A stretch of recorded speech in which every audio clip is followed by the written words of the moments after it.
السلام عليكم ورحمة الله. ازيكم يا بنات؟ عاملين ايه؟ يا رب تكونوا بخير.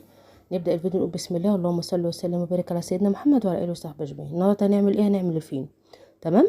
هنعمل بقى معانا هنا كيلو دقيق عشان بس الفيديو ما يجريش منه. نقول المقادير: معانا كيلو دقيق، ومعانا نص علبة زبادي عشان الزبادي دي كبيرة، او لو انت ما عندك زبادي صغيرة حطي واحدة صغيرة. كيلو دقيق، رشة ملح، كوباية زبادي صغيرة، ربع كوباية سكر، ربع كوباية زيت، ربع كوباية زبدة او سمنة اللي عندك. تمام. بس قلنا رشة ملح.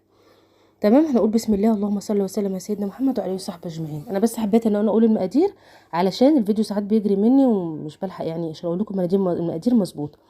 المقادير دي يا بنات مظبوطه ما شاء الله، اللهم بارك. كانت العجينه طريه جدا والطعم كان حلو والعجينه هشه. اعتمدوها والله هتعجبكم. حطينا طبعا كل الخليط ده على بعض زي ما انتم شايفين، وطبعا الخميره ده اساسي. تمام. انا كنت طبعا عامله لها اختبار علشان دايما ساعات بعد ما يعني لازم ايه اعملها اختبار علشان ما تبوظش مني العجينه. لو انت واثقه من الخميره بتاعتك خلاص حطيها على طول. تمام. بس انا بفضل ان انا اعملها اختبار. تمام. حطيت طبعا، انتوا عارفين ان انا بستخدم العجان، وتحطي هنا كمان زيت. الزيت بيساعد في ايه؟ الزيت بيساعد ان العجينه ايه، اللهم صل على سيدنا محمد، تتخمر بسرعه. تمام. انا اسفه على اي صوت بقى تسمعوه بس غصب عني. المهم حطيتها وسيبيها بقى زي ما انت عايزه، يعني تسيبيها على حسب المطبخ بتاعك والجو. تخليها مثلا ساعه او ساعه ونص على حسب بقى ايه الحر عندكم يعني والجو. تمام. في ناس مثلا لو في الدنيا ساقعه عندها بتخليها اكتر من كده. المهم حطيناها والحمد لله خبرت بفضل الله. تمام.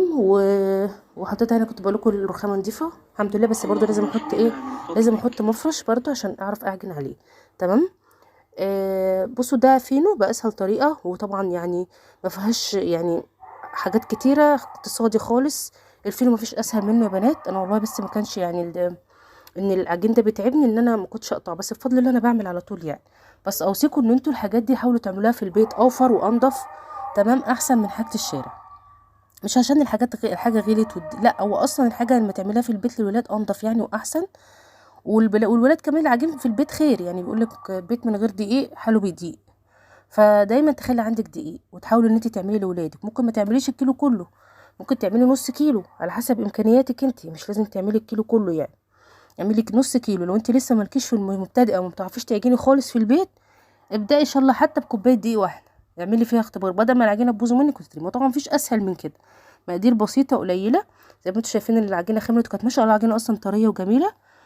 بتقطعيها بقى كده على حسب الكرات. العجينه دي يا بنات تنفع للكايزر، تنفع لخلية النحل، يعني ممكن تعملي منها كذا حاجه. بس انا ان شاء الله هعمل لكم باذن الله تاني. بس ايه، انا حبيت ان انا اعمل الفيديو يبقى كله فينو. ممكن تعملي منه كايزر يعني حلو جدا برضو. وممكن تصغري لو انت عايزه، ممكن تصغري برضو. عايزه تعملي صغير، عايزه تعملي كبير براحتك. بس انا حبيت اعمله صغير على قد كف الايد كده. بيبقى حلو يعني يتحط في اللانش بوكس. الولاد يمسكوه يعني يعرفوا ياكلوه. يخلصوا الساندوتش يعني ما يبقاش فيه مثلا فاضي، يبقى حلو صغير يعني على قد الاكل. تمام. حطيتها بقى زي ما انتم شايفين كده وقرصتها كلها كده اهوت، وحطيتها ايه، بتغطيها علشان ما تنشفش. ماشي. انا قسمت العجينه على 2 وعملتها. لو وصلتي للفيديو بقى الله يبارك لكم، تحطوا لايك عشان انتوا بتتفرجوا. ما تنسوا تحطوا اللايك. ومتشكره جدا على المشاهدات.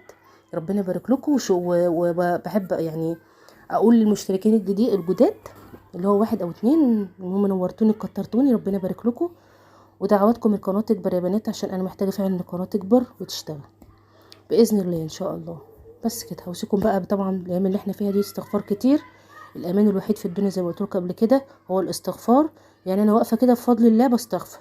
عندي على السبحه لازم تعملي عدد صلاه على الرسول عليه الصلاه والسلام، وطبعا الاستغفار. بس انت طول ما انت في المطبخ بتروقي بتنضفي، يعني دايما بفضل الله تخلي لسانك رطب بذكر الله.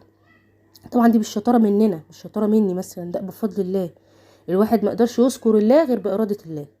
مش هقول لكم بقى ان انا ما شاء الله بقول ده انا اللي شاطره وانا اللي بعرف اقول، لا، ده ربنا سبحانه وتعالى اللي بيلهمك ان انت تقولي. فانا زي ما ربنا بيلهمني ان اقول لازم اذكركم. الاستغفار اهم حاجه يا بنات. الاستغفار والصلاه على الرسول. لازم قلت لكم قبل كده تعملوا لكم ورد. وما تنسوش الورد القراني بتاعكم، وما تخلوش الدنيا تشغلكم ومشغولات الحياه تشغلكم. هتطلعي الصبح هتخلصي من الفطار، تخشي على الغدا، تخشي على التنظيف، هتلاقوا اليوم جري وما عملتيش الاوراق بتاعتك ولا قلت الورد بتاعك. زي ما قلت لكم، لو انت الورد بتاعك كبير قسميه على اليوم، نص الصبح ونص بالليل. لو انت عامله ورد صغير اقريه قبل ما تخشي ما بتبدأي في الحاجه. تمام. احنا بنصحى من الصبح بنخش طبعا على كل واحده عارفه شغل بيتها، وطبعا انت اهم حاجه ان انت ترتبي اولوياتك، يعني هتصحي الصبح تخلصي الورد القران بتاعك وتفطري، تفطري ولادك، تمام، تفطري الولاد، تفطري الولاد وتقعدي بقى تقولي الورد القران، بتفطري وتقولي الورد القران بتاعك وتخلصي ايه كل حاجه، تمام. انا هنا بقى اعمل معجنت، يعني انت كمان تستني قبل ما في فتره قبل ما العجين بتسيبيه يخمر بيختمر، في فتره بتاع ساعه او ساعه الا ربع على حسب ما العجين. انجزي بقى فيها ايه حاجات، يعني انت لو بتعجني الصبح، انا يعني ساعات دايما أعجن، مش دايما انا اعجن الصبح، لو انا ورايا ما عندي مثلا غدا وما عنديش حاجه ممكن اعجن الصبح. لو انا لسه هعمل طبيخ، اعمل غدا وكده، بعجن بعد الظهر بعد العصر، اعمل الغدا تمام وافطرهم واعمل الغدا ونتغدى، الدنيا تبقى رايقه، تمام. انا اسفه والله على الصوت، بس هما دايما يجوا وانا بصوره بقى يعني الناس الباعة الجايلين دول. المهم اللهم صل على سيدنا محمد، حطينا بقى عشان بس ما نتوهش من الفيديو، عملت اول صينيه وحطيتها وبتسيبيها طبعا تختمر. طبعا هنا كنت مديه للولاد ايه عجين، طبعا ده لازم اول ما بعجن بيخش ياخدوا ايه كل واحد حته يلعبوا بيها بقى على الديسك بتاعهم مع نفسهم كده ايه، ويعملوا بيها اشكال. فهنا بنتي كانت بتقول لي يا ماما افردي لي العجينه بتاعتي بدي، قلت لها لا دي يا حبيبتي بتاعت الاكل، ما ينفعش ايه احطها على اللي انت بتلعبي بيها، عشان طبعا العجينه معاهم مش نظيفه. المهم لازم تكبروا بخاطرهم وتدوهم كده ايه حته يلعبوا بيها يعني، تمام، حته صغنونه يعني كده زي الليمونه صغننه. المهم اللهم صل على سيدنا محمد، كنت بقول لك ايه ان انت تظبطي حالك، لو انت هتعجني بعد الظهر تخلصي حاجتك غداكي وكده وتعجني بقى وتبقى ايه الدنيا رايقه. لو انت هتعجني الصبح والعجين بقى بيخمر تنجزي بقى، وراكي غرفه هتروقيها، وراكي يعني سوري حمام هتنضفيه، وراكي مثلا هتحمي الولاد، هتنجزي في الساعه دي، هتنجزي برضو حاجتك، مش تقعدي تستني العجين، لا تنجزي لان الوقت بيجري، تمام. لو انت بقى بعد العصر تبقى براحتك، زي ما قلت لكم هتقعدي بقى تستغفري تصلي على الرسول كده وتستني العجين. المهم ان انت تحطي ترتيبات، يعني النهارده مثلا انا هعجن، او مثلا انا يعني عاوز من كلمه انا يمكن عشان انا عندي تصوير، بس انا مش بصور كل يوم، بس يوم التصوير ده لازم اظبطه برضو عشان انا ببقى واقفه بصور ومبقاش ورايا حاجه، تمام زي ما قلت لكم. لو انا هعمل غدا مش بقدر ان انا هقف اعمل غدا واعجن، يعني دايما ممكن مثلا اعجن قبلها، ومثلا لو عملت لكم روتين فدايما انتوا بتلاقوني اعمل فيديو لوحده مثلا كده، عشان مش بقدر صراحه ان انا اعمل كله مع بعض روتين وكده. طبعا ما فيش حد بيعمل، يعني نادر اول ما تلاقي حد بيعمل كله فيديو واحد، ممكن نعمل قبلها مثلا اعمل روتين وادخل معاه الفيديو بتاع تاني يوم بتاع العجين، يعني اللي هو ان انا اعجن وكده يعني، تمام. المعجنات المهم زي ما قلت لكم انتوا ترتبوا بس الاولويات كده كل يوم، ترتبي النهارده هعمل كذا وكذا وكذا، ده بيسهل عليكي كتير جدا. لكن تقومي كده انت مش عارفه تعملي ايه النهارده، فالدنيا معاكي بتتلخبط.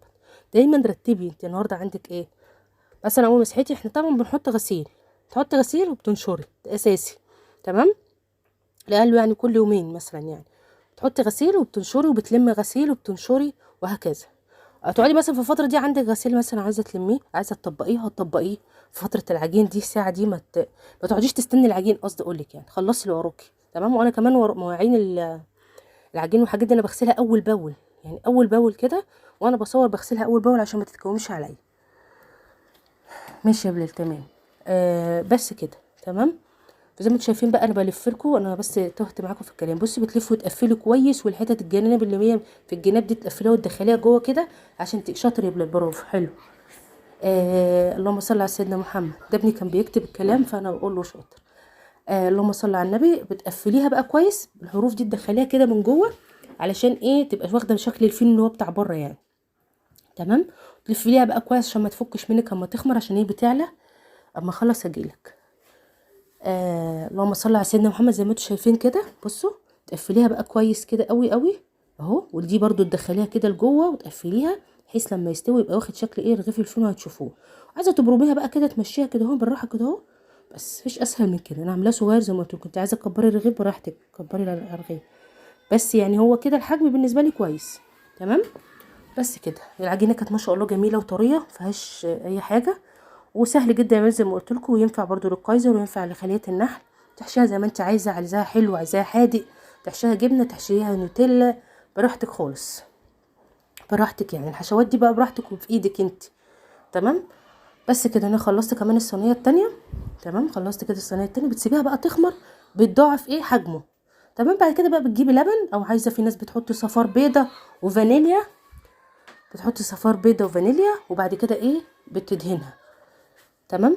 بس انا بقى حبيت احط لبن، يعني الحليب برضو بيديله ايه لون حلو جدا. شفتوا بقى لما خمر كبر ازاي، يعني حجمه تضاعف، حجمه تضاعف. بس هدهنها بقى واحطها على ايه 180، وتاخدي عينك عليه، يعني تاخدي عينك عليه ايه تبقى عينك عليه، تبصي وكل شويه تلف الصينيه علشان يستوي من جميع النواحي يعني.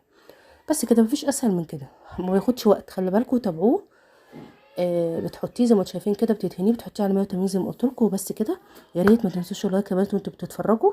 ربنا يبارك لكم، بدعي لكم ربنا يجازيكم خير ويستركم دنيا واخره، ويصلح حالنا وحالكم قادر كريم، ويرزقكم من حيث لا تحتسبوا. امين يا رب العالمين. هنا بقى كان طلع ما شاء الله، اللهم بارك، زي الفل. بصوا والله العجينه دي ممتازه جدا، واعتمدوها هتعجبكم وسهله جدا. دي كانت الصينيه دي بقول لكم لسه سخنه تمام. دول بقى اللي كنت مطلعاهم الاول من بدري، كانوا ما شاء الله بردوا. طبعا انتوا عارفين المعجنات لما بتطلع بتغطيها، تغطيها وهي سخنه مع البخار هتطرى، يا اما ترشيها كده ببخاخ ميه وبعد كده تغطيها. في جميع الحالتين هيطلع طري زي ما انتوا شايفين. بصوا جميل ما شاء الله، ومورق مش مكتوم، جميل وزي الفل، وطعمه حلو جدا، وانضف من بره واحسن من بره واوفر كمان. تمام. بس كده بتشيلي بقى في الفريزر في اكياس عاديه، وبتطلعي بتحبي تجيبيه بتخليه عندك بقى في المدارس، تعملي براحتك، تطلعي وقت ما تعوزي. هنا كنت بوريكم بس ما شاء الله تسويته حلوه جدا، واللبن مديله لون حلو، يعني الكاميرا هو نفس اللون، مش ظلمه ولا حاجه. بيدي الكميه كلها ما شاء الله، اللهم بارك. بس يا جماعه ده كان الفيديو بتاعي. ما تنسوش تحطوا لي لايك وتشتركوا عندي في القناه لو الفيديو عجبكم، يا ريت تتشرف بيكم وقناتنا تكبر. ربنا يبارك لكم، واعتمدوا الوصفه وتعجبكم ان شاء الله. ما تنسوش بس تقولوا لي تعليق حلو كده يفرحني ويشجعني ويخليني يعني ايه انزل فيديوهات باستمرار. طبعا انا لما بلاقي تعليق حلو في بيكبر تكبروا بخاطري، بفرح جدا، وده بيخليني ان انا اعمل يعني واشتغل ويشجعوني يعني. ولازم ان انا اشتغل اصلا يعني، بس لما بتلاقي فيه تحفيز بتلاقي نفسك انت عايزه تنزلي فيديوهات على طول يعني. تمام.